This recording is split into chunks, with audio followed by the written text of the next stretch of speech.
In the beginning, God created the heavens and the earth. God told Moses to build a tabernacle, and once a year, the high priest would go into the Holy of Holies, and he would sprinkle blood on the mercy seat, and he would say, "Behold the hand, behold the nail." Genesis chapter 1 is a timeline. In this timeline, everything is revealed.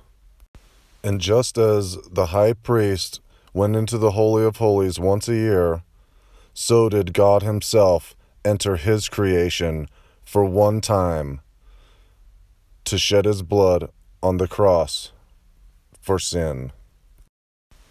The tabernacle represents creation itself, the body of Christ, and you also as an individual.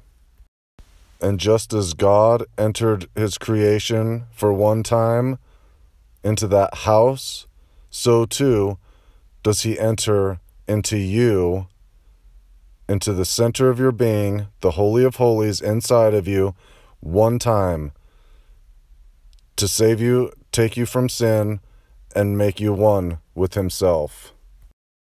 And in this, you become a light into the world, shining his light into a darkened world. I've been doing a lot of research. The further I go, the more it opens up. It's not stopping opening up. I see just in Genesis chapter 1, I see the Exodus. I see the virgin birth. I see the tomb that Jesus went into and was resurrected. It's just like him entering you and you're reborn. There's so much. It keeps opening up and opening up and opening up.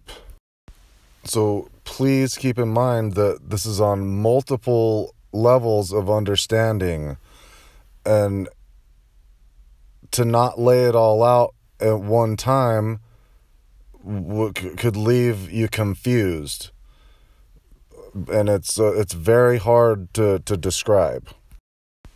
So let me give you an example. In the beginning, God created the heavens and the earth, time, space, and matter, a dwelling place, the body, you individually, the body of Christ, the body as a whole. And the earth was without form and void, and darkness was upon the face of the deep. And the Spirit of God moved upon the face of the waters. So let's break that down. And the earth, the body, was without form and void. In other words, saying, and you're in distress. You're empty. You're in distress. And darkness was upon the face of the deep. You're full of darkness. And the Spirit of God moved upon the face of the waters. God's Spirit entering into you, making you a reborn creature. And so remember, this is on a lot of different levels, a lot of different meanings and understandings. Let's go to the next verse. And God said, "Let there be light," and there was light. This is Jesus coming into the world. He is the light. Means Jesus being born on the earth. There's many different levels of understanding to this verse alone. And God saw the light, that it was good, and God divided the light from the darkness. That's Jesus, the light, coming into your body and separating sin from you. Okay, let's go on. And God said, "Let there be a firmament in the midst of the waters, and let it divide the waters from the waters." Then the next verse, and God made the firmament. See the difference? Let there be a firmament, and God made the firmament, and divided the waters which were under the firmament from the waters which were above the firmament. And it was so. So here we're seeing an expansion of the prophetic timeline, because now what's happened is there's a separation of the waters and the waters, and the firmament is holding them apart. Light on top, dark on the bottom.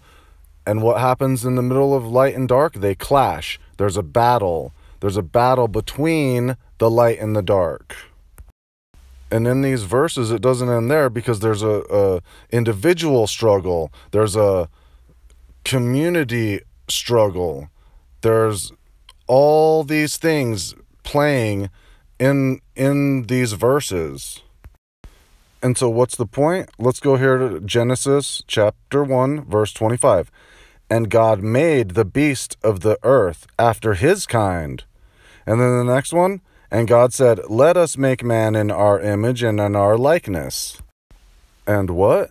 Gives him dominion to rule over everything on the earth.